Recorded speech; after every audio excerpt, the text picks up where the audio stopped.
Welcome to Diva. Hey everybody. Hello. So today, I decided that I wanted to be a self-love advocate. The reason why is because I believe that there are some things that are all-encompassing. And my career has always been the two sides, as I said. One, that you're an artist, and then the other one, that you're a chef. And you're using the chef one to make money, you're doing the artist one because you love it. Because the market has been very hard to make it. But I realized that more than just doing things that I love, I wanted to develop myself in such a way that I could help others and that I could interact with people more than I was interacting with people with the other things I was doing. And I came to realize that, it took me 6 years to write this book, so I didn't just come to realize it like one moment. But one day I came to realize, it's really all about loving yourself. And people will say, oh, it's about this or that, and it's a formula, and blah, blah, blah. But if you can love yourself first, and you have that foundation, then it's like you can do anything. And the problem, I think, is that sometimes we don't start with the right foundation, and then everything we do is way more difficult than it should be because we have started from the wrong place. And, and writing my speech today, I didn't have a speech. Because I've been thinking about it for a while. I said, okay, I know what I'm going to talk about. I'm going to touch on certain subjects and stuff. I said, but I want to write down something specific to this event because the topic is not just self-love. The topic is empowerment, using self-love. And I didn't have anything exactly about empowerment. And I was like, where is this going to come from? Where am I going to get this thing about empowerment from? And it's so funny how life works and how God works. This girl, she messaged me. She messaged me, and she's really my husband a nice client because my husband runs a fitness program. And the issue that we face a lot of times with dealing with our customers is that people think that fitness is all about just how you look. So if you have the wrong concept from the beginning, then you get discouraged and you drop out. If you start to look at fitness as a health thing, if you start looking at it as a lifestyle thing instead of I gotta look good in my costume thing, you usually have more luck with it. So this girl, she messaged me and she said, I don't have any results. I've been doing this for 5 weeks. It's program's soon over. I'm feeling upset. She actually said, I'm a wreck. I'm a wreck. And I was like, I'm going to call you. Because she was messaging me on WhatsApp. I told her, give me a couple minutes and I'll call you. So I wrote my whole speech. And then I called her. Thank God for it. And she's telling me she has low self-esteem for all these issues and stuff that she has and whatnot, and she needs to get into shape, like her clothes or this costume and whatnot. In talking to her phone, number one, she did have results. Number two, her before picture does look very different to her after picture. But the problem is she's not where she wants to be yet. Isn't that a metaphor for life? Aren't we always on a journey? We always got somewhere to go. There's no one. Oprah Winfrey, how rich is she? She's not saying to herself, man, look, I've done everything I want to do and I know I could dead. No. She's saying I have further to go. And what happens is that when we forget that we actually have further to go, and that's all right, and we start to bog down ourselves because we have further to go, but rather than viewing it as a good thing, we start to view it as a bad thing. We run ourselves into all sorts of stress and problems, and sometimes we give up. So she is 130-something pounds. It's not to even say she's a big fat woman. She only has, really, for herself, like about 5 more pounds to go. But because it is difficult for her, she cannot see her progress. And this happens to us sometimes. And I basically sat on the phone with her and I said, I told her all the things. I said, but at the end of the day, I'm proud of you because you're not complaining without doing something. You're doing something. You're complaining because you're not sure if what you're doing is going to work. But I'm telling you, it's scientifically impossible to do everything you're supposed to do and it not work. So what does that mean? She said, well, I got to keep going. I said, exactly. I said, at the end of the day, sometimes we feel as though we can give up. But if you give up, you're never going to get what you wanted anyway. But what this is teaching you is that what you wanted isn't something that people just get. People just don't get up one day and say, oh, I'm fit, or any other thing. I'm a doctor and whatever. You don't get up one day and say, I'm perfect at this. Even if you're talented, you still have to work and develop your talent. So I said to her, how do you feel, about yourself? Why do you want to lose this weight? And she told me about her different reasons for wanting to lose weight. And I said to her, all of those things are going to come if you just be proud of yourself right now because you have gotten somewhere. And she told me thanks, and we talked a little bit. She sent me some more pictures, and we have this whole plan now that she's going to send me her picture and her costume and whatnot when she gets where she wants to be or whatever it is. But as I said, after speaking to her, I was able to write my whole speech for today. And, you know, there's a song, it's by Lil Rick, and I'm sure most of us in here know it. I can't walk on the road as I like lately, cause everybody like they got talk for me. The young, the old, and the little pickaninnies pushing at themselves and opposing me. And what is he talking about? He's talking about everyday life. You are so right. I said to her, you know what? You know why we have to use mirrors? So we can't look at ourselves all the time and pick at ourselves all day long. Because some women, if you could see yourself how I can see all of you now, we will pick at ourselves all day long. And it's not because we don't do it trying to hate ourselves. We do it because we think we love ourselves. But we are showing ourselves no love. And I'll give you an example. Suppose you're in a relationship, and every time you see your partner, you pick at him all day long. How long do you think you're going to be in this relationship? But yet, we have a relationship with ourselves. And every time we get the chance, we say, you need to do this, you need to do that. Right? And I'm not saying that there is not a whole section of self-love that has to do with personal development. Because of course, if you stagnate, there's no such thing as stagnation, you're actually going backwards. Because the truth is, as soon as you stop, you start going backwards. But there's a huge part that acceptance also plays in loving yourself. And as I said from that song, the reason why I brought that song is because oftentimes our view of ourselves has been formed by other people, not by us. Before we even know ourselves, we are told who we are. And we are told who we are by people who may or may not care about us. And then if we weren't shown enough love as children by people who were supposed to love us, that stays with us for the rest of our life and messes us up in every single aspect of our life, from the beginning to the end. And you will see old people that will say, my mother never did. She was imperfect too, but we ain't dealing with that. We dealing with the fact that she ain't do, and that's what we ain't do. And therefore we continue a cycle of who didn't do what they were supposed to do.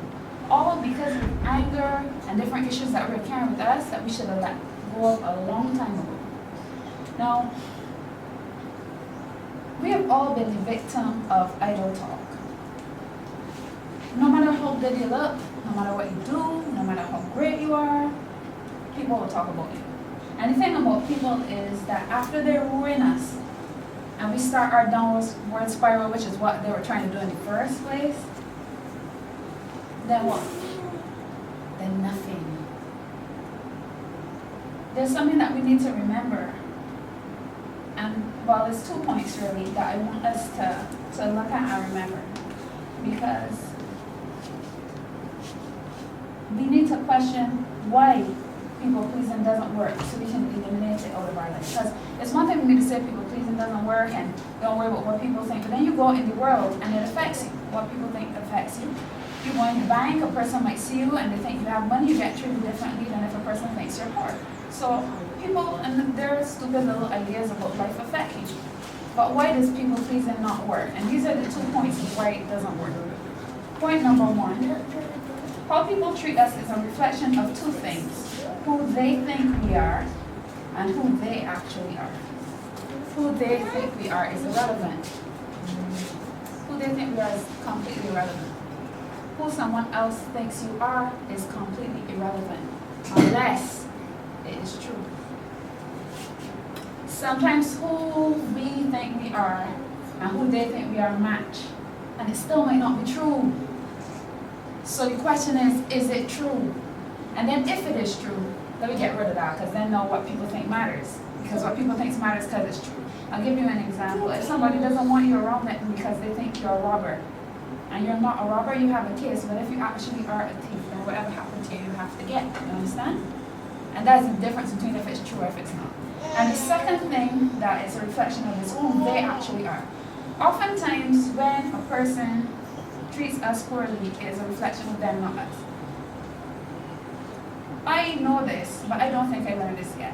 I think that this is something that we take forever to learn as a human being, because we are so accustomed to projecting. we're so accustomed to doing what we would do in a situation. Oh, the little boy fall over, I would help him, but why didn't nobody help him? We're so focused on what we would do. The person didn't help him because that's who they are. That's where they are at in their journey. They're not ready to help anybody. So they saw the little boy and they didn't help him. And this is even so, we sit down and say, but I would do this, and why this didn't happen. And the truth is that there is no why. The only answer really is that that is where that person is. So sometimes when a person say, and I'll give you an example. Nowadays I realize that all the girls getting surgery, right? Everybody getting surgery. The problem with surgery is it doesn't fix your self-esteem issue, because now whatever you did is not. And now you have an issue with that. If people know, or if the guy who you're dealing with, if he cares about that, or if he can leave it for somebody who's is real and whatnot. And I'll give it, you know. So you go and train hard and you look good and you go and win a pageant or something. And the first thing that somebody can say when you win the pageant is, but she ain't pretty, but she boxy flat, but she ain't got no bubbies. This is what people do to other people, especially women, on a daily basis. Nobody says she wants you beautiful. Even your friends that's supposed to be your friends gonna have talk for you because you have now done something that they have not done. And that is a reflection of who they are, not you. There's a couple of people who are enlightened enough to say she's beautiful, she's lovely, I wish I was like her. But it seems that across the board, we only like to do that if the person is a celebrity. If the person is Rihanna, she can do no wrong. So Rihanna can call herself a goat, and girls will start calling themselves a goat too. But if you say Rihanna's a goat, the same girl who know you your whole life and don't know Rihanna at all is going to cuss you. And my thing is this, I'm not going to call Rihanna a goat, but I don't think whether somebody call her a goat or not that it should matter neither here nor there to me, because I don't know Rihanna. I can only judge her based on what she does, which is marketing, so I don't know Rihanna. I know what Rihanna puts out into the world. And in the same way, people don't know you. People only know what you put out into the world and how they choose to interpret it based on their current situation right now. So if it is that you have a boyfriend or something and you and him was playing and you give him a chuck or something, some boy move from around me. A woman who in a relationship with a man that beat her might say, oh my God, I didn't know that they was going through so much problems. Who said you were going through problems? She is now doing what we all do, which is projecting her reality upon you. And the other reason why people pleasing doesn't work is because no one can live your life for you. So let's say we get it perfect. I'll give you an example, Little Kim. Little Kim was once black, and she once had a bigger nose and different features. She said that over the course of her life, she never felt that she was beautiful based on how she was treated by other people, and how other people treat you is a reflection of who they are and who they think you are. Therefore, she shouldn't have minded them. But now she's changed everything about herself. She's changed her skin color, her hair, her features. Am I wrong for saying I don't think that she's happy yet? Am I wrong for saying that she might never be happy? Because when who you are and what you like is dependent on that majority, there's always going to be a critic. And at that point when somebody criticizes you, if you are not strong in who you think you are and what you believe about yourself, it's going to crumble you every single time. And we're faced now with a world where we have these ideas that are so ideal when the ideal doesn't really exist. And then we are forced into a position of self-hate because it's too hard to love ourselves because we don't even know what we really want. One thing that I try to do with my kids, I want them to be real naive when it comes to things like self-hate. I don't want them to know it exists. I want them to see people doing it and be like, what is that? Because, you know, I say, why are you doing this? Are you doing this because you want to do it or because so-and-so did it? If they want to do something and it's because they want to do it, they can do it. But if you want to do something because you see someone else do it, done with that, because you never see yourself as important from the time you start falling.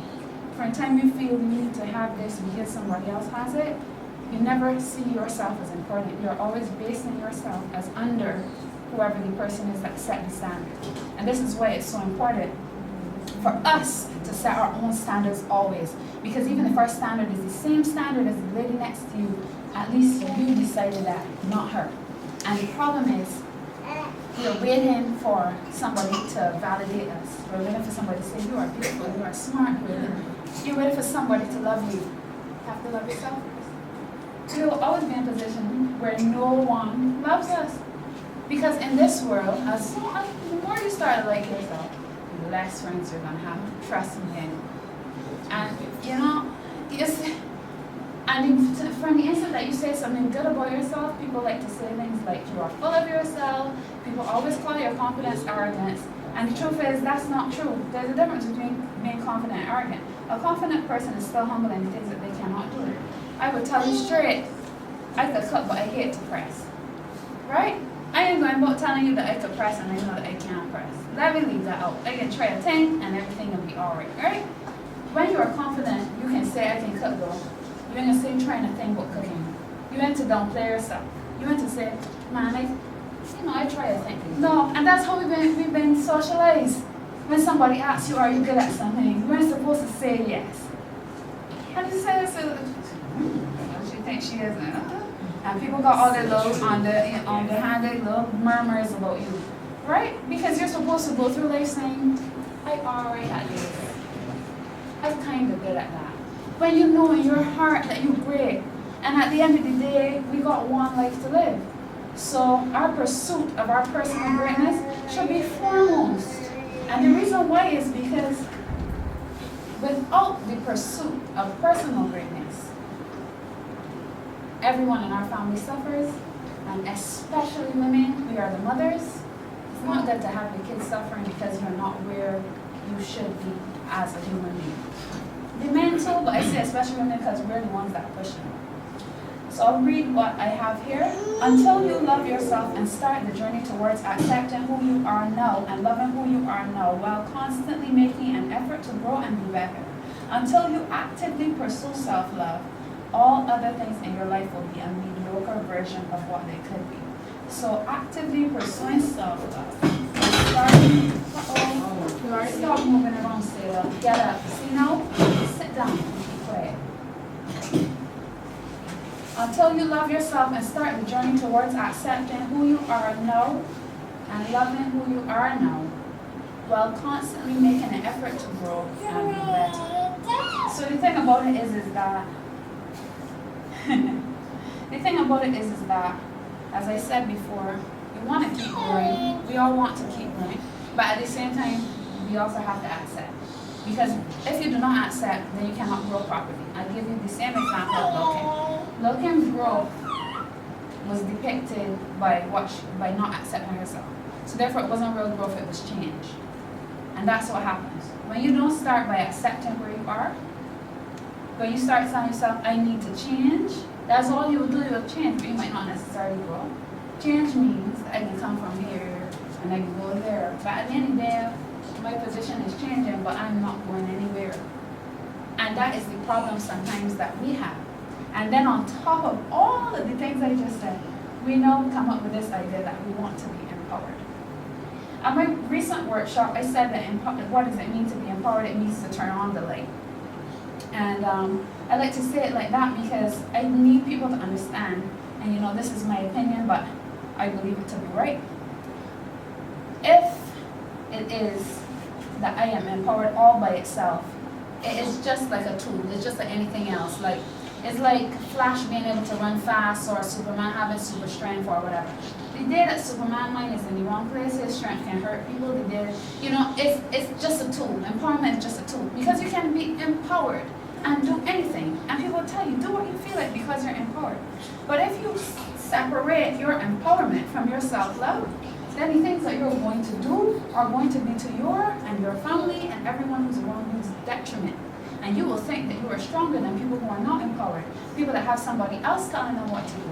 But here you are telling yourself what to do, and what you're doing is worse off or just as bad as a person who has somebody else running their life. And this is why the truth is that the only real empowerment will be through self-love. If you empower yourself without loving yourself, your relationships will not grow as it should, your children will suffer, your spirituality will suffer, your business will not be as big as it could be.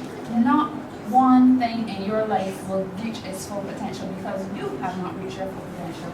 Therefore, anything stemming off of you cannot reach its full potential. If you are 50%, then everything is going to be 50%. And sometimes you might be getting through with something, so you say, man, they're doing good. But imagine how good you will be doing if in other aspects of your life you're good. Look at people that, for instance, focus on their career and neglect their family. They think that they need to neglect their family in order for their career to exist. Now, if your overall thing is happiness, you already know that from the time you neglect your family, you get old, eventually you can't work and then you're going to be unhappy. But there's some people that say I don't want a family, I want a career. That's a completely different person to the person that neglected their family and trying to have a career. And this is the problem. We have not decided who we are, what we want to do, how we are going to empower ourselves. And then at the end of the day, maybe you didn't neglect your family and have a great business and you do everything in it, because that's what happens with a lot of people who are entrepreneurs. And one day you fall and you hurt your foot, and your son who is talented get it from you can do the same thing that you could do. Say he ain't going to work in that stinking business that took his mother away or his father away or whatever, because he think that is the devil. Why does he think that? Because there was no balance in your life, therefore no your business shut down. Insurance people sell it all the time. Insurance for you so that because you are the sole key person in the business, if anything should happen to you, it should shut down. But how many businesses are successful in the world that are family-based? So you see what I mean? Sometimes our lack of balance has caused us to have problems. As I said, empowerment is turning on the light. So turning on the light is very useful. If you didn't have lights on here, we'd be in darkness. But can you imagine that we turned on the light in the daytime, and in the nighttime, we can't find the light to turn it on? If you don't use a tool properly, it's no use to you. In the daytime, you don't need the light. There are times when we will think we need to be empowered that we didn't need it, and we don't use it at the right time. And that's one of the biggest problems with the tool. But self-love is not a tool. Self-love is who you should be. And if you can make yourself into love for yourself every day, all the time, as a constant in your life, as a constant in your life, then what ends up happening is that you know just when to use your powers and to use your tools to benefit you. You know, the same way like how you can tell yourself, I am tired, I need to eat something, I need to drink something, I need rest. It's the same way you can say, right now I need to be kinder to myself. And that is empowerment. When nobody being kind to you, or when people being hard on you for no reason, or when things don't seem like they're working out, and you could easily allow that to crush you, but instead you use your empowerment and you say, I'm not going to allow this to bring me down today. I am still the best version of myself. I have come too far to let go now. And that is who we all need to be for ourselves.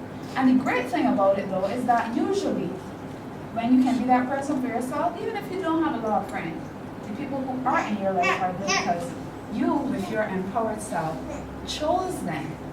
Therefore, they're worth your time. And therefore, when they're in your life, they're not wasting your time, sucking your energy, taking from you. So when you're having a bad day, those same people that you chose to be in your space are the people who are going to lift you up. Let me continue. You know, whenever I talk about self-love, the reason why I talk about it so much is because I am really focused on the idea of being happy. And I want to read a chapter from my book for you guys called The Importance of Choice. I think we actually have come to a point where we think that happiness, we almost don't think it's real. Some people think happiness is a fairy. People think that life is what it is and bad things happen and it is what it is. But at the end of the day, if we were to let go of happiness, if we were to say happiness does not exist, or happiness is fleeting, if we were not to view this as something to attain, then our purpose would be gone.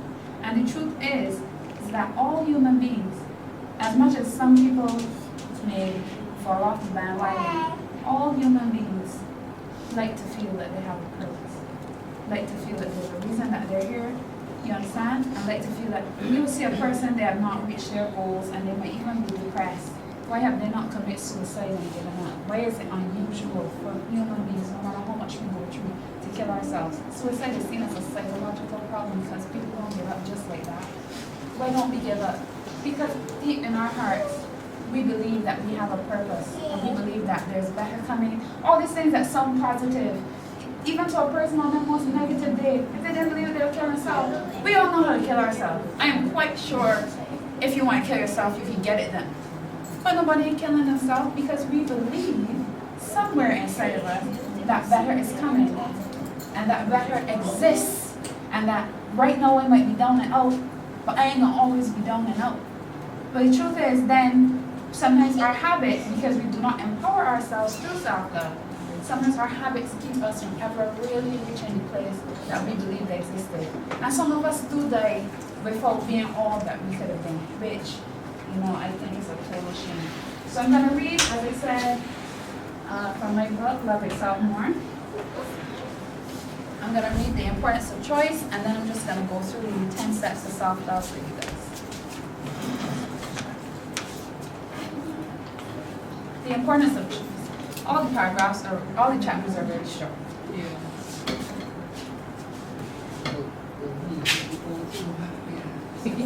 That's why I move.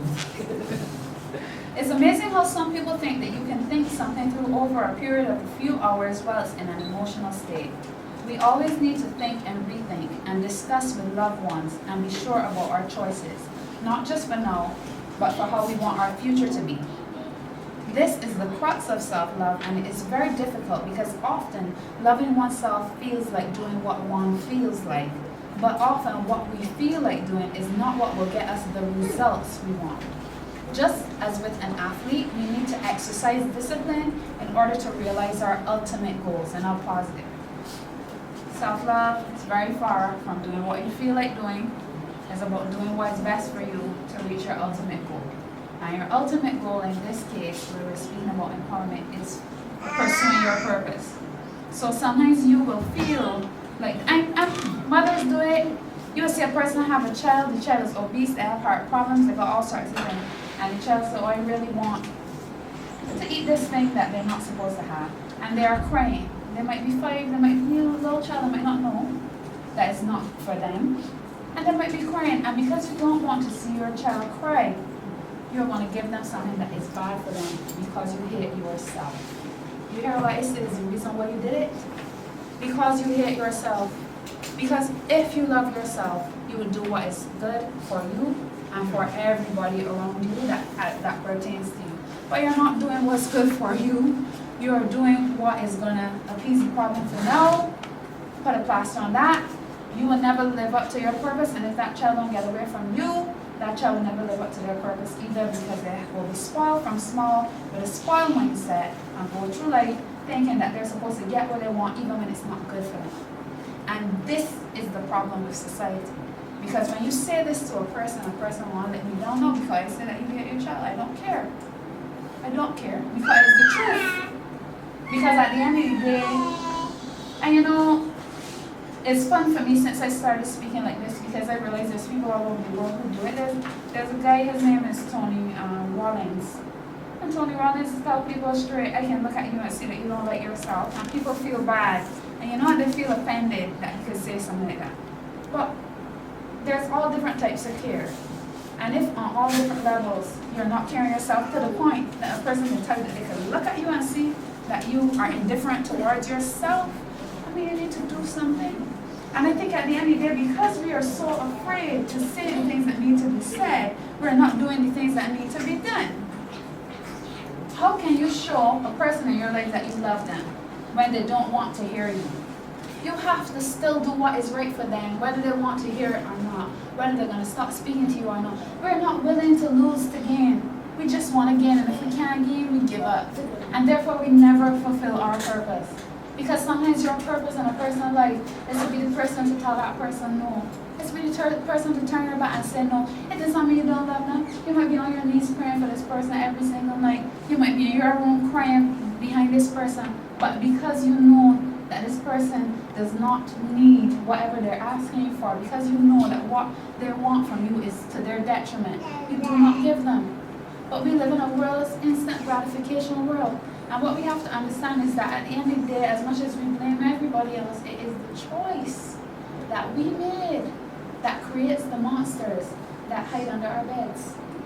Because oftentimes we think that this caused the monster and that caused the monster. But oftentimes we still chose that monster by accepting the monster. And the truth is that we are generally what we accept. Who do we want to be, and what are we currently doing to ensure that we get there? Being proud of who you are means doing things that you can be proud of and being able to apologize when we slip up, as we all do. Sometimes we will react without thinking, but when we do get a chance to sit back and think on our decisions, are we humble enough to show ourselves where we went wrong? The whole idea of telling yourself you were wrong, same thing. Oftentimes we live in especially men, especially men live in an ego-driven state where they can't say that they're wrong, which only makes them more wrong. Don't like to admit you're wrong, therefore you don't say so. Therefore all the issues that you have are compounded because not only have you done something bad, but now you have acted indifferent towards it. And indifference is worse than hate. People will tell you that because you got to care to hate. But when you act like you ain't even care, this time you care, you know. But you, because of your ego, you can't admit that you're wrong. Look at how much damage it has a domino effect on every person in your life that you do it to. And eventually it's end up alone and you don't understand why people don't like you or why you got so much problems or why your child never left you. You know, and as I said, most of the things I said was about women, so. Truth is true. You know, Truth is true. most of the things that I said were about women, but that one especially, I find men do it, you know? Sometimes when you will say, listen, one of the biggest arguments I ever got, when my daddy told him, but you don't like to apologize, so I am about talking to you. And my father said, what do I apologize for? And I list off about 800 things. And he didn't want to hear me. Get vexed, and he didn't want to hear me. Because I list off about 800 things. What do you apologize for? All right, well, let me start reading. You ask, I can answer you. And that's the problem. I wasn't the answer. I was to say, I got regretful when my dad raised me. No. Are we going to be better for real, or do we just want people to pretend we're great? You know? Turn on the light in your life and empower yourself. Then you don't need nobody to tell you that you're great. You don't need nobody to tell you anything. If they tell you something good for them, if not, who cares? Huh? You red skin and you want to wear all yellow and look like Big Bird and you happy with yourself. When people call you Big Bird, then you don't go and kill yourself over it. We literally have people on this earth that kill themselves over things that people say. And with that, I'm going to read my last part before I conclude, and that is a note on social media, which is the last chapter in my book. The reason why I did a note, well, second last chapter. The reason why I did a note on social media is because social media has compounded all the problems that we had for the last however many 100 years, and thousands of years we've been on this earth. Because now, on top of you wearing your yellow outfit look like Big Bird, and a couple of people in your church say so, you put up your picture, and now all of these people who you know and who you don't even know have talked for you, and now somebody screen grab your picture and send it to their friend and laugh at you, and now you feel as though the whole world cares. And I have something to tell you that it's really hard sometimes for people to muster, and it's this: no one cares. No one cares. If you die tomorrow, no one cares. There's a few people who care about you. Whoever those people are, good. That's your focus. And everybody else that can like still eat lunch and not even like get bad feels to hear that you're gone, who cares? And it's not because you don't love humanity and because you don't wish well for the world, because you wouldn't help the little boy that fall down when the other person didn't help them, but because you realize that you cannot make other people's opinions your problem and wear it on your back and let it cripple you. And I think this is the problem that we have every day of our lives going through life. Because you know what, we live in a little small community in Barbados. And sometimes you go in town and you pant. I remember a man come and tell me, and I just had on the pants with army green. Some man come and tell me, you ain't got no fashion sense though. One left me a town cruel then. And I said, well, I had on a white shirt and a jeans pant, just like no, but it was just the pants was green. The man come up to me, you ain't got no fashion sense though. Yeah, he probably just sold it. But that's my point. But I don't know what his motive was. Oh. But I do know that I don't care. And for the time that you have that and you don't care, because what's happened is that you get this thing in your waist, feel the same waist, and you By the way, yeah. I actually tell them that, honestly, seriously. Sometimes you do. Sometimes you do. Because sometimes people be real out of place, and sometimes people disrespect you when you don't stand up for yourself. So I'm not even touching that, because whether you answer or don't answer has nothing to do with if you care. What has to do with if you care is if you can't release it when you leave. If you Right. still got that feeling in your heart, like if you would cuff them in their face. You know, the other day this limousine man cut me off, and then he drove in the middle of the road so I couldn't pass him, and everywhere was going to keep driving in the middle of the road. And I said, this man's a real idiot, but I realized his purpose is to upset me. And like last year, like this would have had me real cool for a real long time. I turned off him in a different way. I might not stand in instead of going straight. But what he could do now, block somebody else now. Idiot. He's still an idiot. And he's no longer in my life, but he's still an idiot, right? He's making whoever he lived with miserable. He didn't come and make me miserable. And that's what people do. They come and they spread their problems. And sometimes we take them on. He's driving in the middle of the road like an idiot. I'm alive, my children are alive, nothing ain't wrong with me. I gotta turn off and go a different way. It's unfortunate because I want to go that way, but it's not the end of the world. And everything's gonna be alright. But let me just touch on this social media. It's funny how people will share something generic, but not internalize and personalize some of the stuff that could really improve their quality of life. Strange, isn't it? You will see people sharing amazing things and living a perfectly developmental Facebook life where they constantly strive for better and are learning and growing, but are they really doing this? Let's not take Facebook too seriously. Facebook, Instagram, Twitter, Snapchat, etc. for many people is a way to show the avatar they wish they were to others and pretend to be that awesome person. It is only as real as we decide to make it. An outfit is as good and as new as long as you have posted no pictures in it, and every picture you take is not for your own personal enjoyment, but simply something to post to get likes. Sad, huh? Now the truth is, right, that if a person is popular and they post the same picture of you that you took, it will get way more likes than nobody else follows that person, they know you. So you get to see that it has nothing to do with you. It's just there. It's just social media, you know, we can't take it too seriously. And what happens is, if we're using our social media for marketing, then we should take it seriously because most people are sheeple and they don't take it seriously. So if you are like me and you're in a relationship with a person that only uses their social media for business, and the person don't post no pictures of you, everybody said, man, he ain't caring about you, you know. But if you're taking pictures all the time, this time you and the man fighting one another, and last week you went to it because you stabbed me and he side and he choked you, but your picture, your profile picture looks sweet, power couple, hashtag power couple. This is the world that we live in. It is not real. And part of us empowering ourselves is being able to tell what is real from what is not real and ignoring. It's called on blinkers. When you find your purpose in life and you start following your purpose might be something simple. I just want to raise my children to the best of my ability. I just want to develop myself to a point where my business can run itself. It might not be anything big at first, but I'll tell you something, when you love yourself and you keep doing your purpose, all of a sudden you're going to start helping people. Because even the people that are around you, learning from you, people see them and say, they won't be just like Gail, because Gail's a woman and she got her shit together. Right now, we say we want to be empowered, but we are willing to put the steps in place to get everything together. That's true.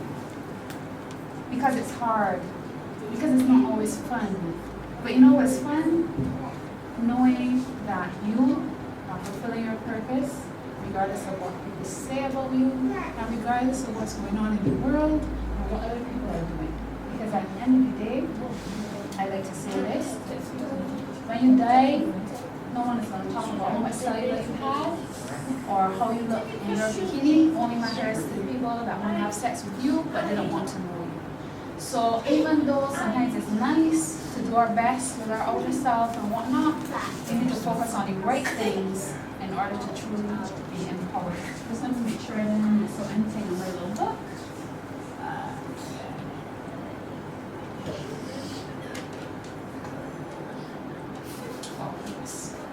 To conclude, I want to ask one simple question. Are you important? When I ask this question, you're supposed to say yes. Okay. Yes. And the reason why is because, you know, sometimes it might seem like a trick question because somebody asks you if you're important, you might be trying to be all humble and stuff. No, I'm alright. No, yes, yes. And then The other answer, the other question is, to who? And when you can start with to me, and then move on to whoever. If Barack Obama didn't think he was important to himself, he would have never been the first black president of the United States, whether or not we think that he did a good job or not. He would have never got there, because if he didn't think that he is a black man that had been president, no one else would have.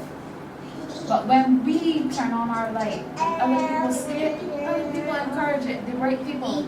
And you know what else happens? The people who don't want to encourage it, we kind of sift them out and get rid of them. And then all we're left with is our core, and that's what makes us stronger, and that's what helps us to continue to empower ourselves even when we have low periods and feel like if we can. So, in conclusion, I would like to say that there's too much fake humility going on.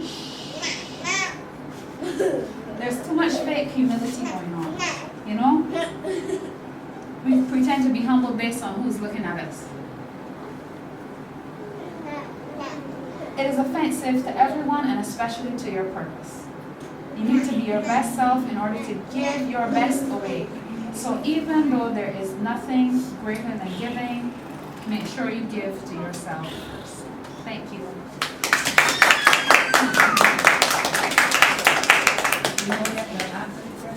Sure, if you want to answer one. Most of the examples you give, right? About people and thinking about being physical, being pretty, it's physical. And you want to find out from you if you don't want inspire people or make people think along the lines of beauty comes from within.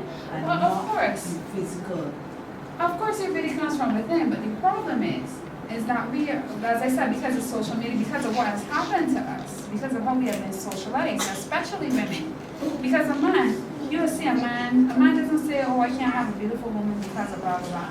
A man will do things like try to get a car or try to have money or whatever and do what he thinks will impress women. And then he will go up to the most beautiful woman he thinks would be interested in him. And he will approach her, and he's not going to tell her, like, oh, yeah, this or he's not going to tell himself that. He's going to tell himself, I am a good package. I have something going for me that I feel she won't. And he's going to approach her. So that's how we've been socialized. So that's why a lot of times when I talk about beauty, I talk about outer beauty, because it's how we've been socialized to think that outer beauty is important. But my point really about loving yourself, as I said, well, you weren't here in the very beginning, is about acceptance. Accepting where you are. Where you are could be your outer beauty or inner beauty, it doesn't matter. But as long as you're accepting who you are and the point that you're at, even if you're unhappy with that point, then you can develop from a proper place. Because when you don't accept yourself, because you don't think you are pretty enough, which is the main problem that I have when I speak to women, like how I was saying about the girl that's doing the program. She's 130-something pounds, but she's so upset with herself. She's 5'5". That is her proper weight for her height. That's her proper weight for her height. But she doesn't care about that. She cares about an image that she has been embedded in her so many times that she feels she has to fit that image. And what I'm saying, she's not alone, she's normal. This is how they mess up young girls, and then those are the future mothers. Yeah, and those are the future mothers. If I can mess you up, if I can mess up your head and tell you that for whatever reason you're not good enough, there's lots of ways. You're too dark. There's even you're too white. For some people, but being too white is a big problem. But no, seriously, there's you're too this. There's you need to straighten your hair. There's you can't get a job here unless you wear your hair a certain way. There's a million things that there's you too fat, you too this, you too that. And at the end of the day, sometimes, as I said, it only matters if it's true. It only matters if it's true. Because if what a person thinks about you is true, then it's worth considering. Like if you know, okay, I am unhealthy. Somebody tell you you're eating too much bread or something, and you might not look bad, you might look great, but your diet isn't healthy, therefore you're not feeling well. And you realize it's true. Then the person is not really crying you down, they're actually trying to help you. Even if they say it in a bad way, then that might be who they are, but they might be saying something good. Then you say to yourself, what can I do to better myself? And that is what it is for me. For me, self-love is all about finding different ways to accept and better yourself at the same time. If you forget to accept yourself but try to better yourself, then you beat up yourself because you always sit down saying, I'm not good enough. But when you say, I am good enough and I deserve everything good, therefore I'm going to go after everything good, then the mindset creates growth, it creates, you just see the difference. And as I was saying, because my husband doing this fitness program, that's one of his biggest problems, is trying to make people understand that you have to look at this thing from a lifestyle perspective and not a quick fix perspective. Because everything we do, we want a quick fix. Why I don't like this, and we think it's like a shirt or a pants where you take it off and put on something else. But the truth is, when it comes to yourself, you can't take off yourself and put on something else. So when you don't like stuff about yourself, sometimes it eats away at you for your whole life. And the whole idea of being empowered is to say, I'm done with that. This is my path. This is what I want to do, and this is how I'm going to achieve it. And how is up to you. But as long as it comes from a place of acceptance, I can guarantee you that you will find the right way to make yourself happier and to better yourself. I hope not. Any other questions? No, it's Okay, well, thank you. bye-bye.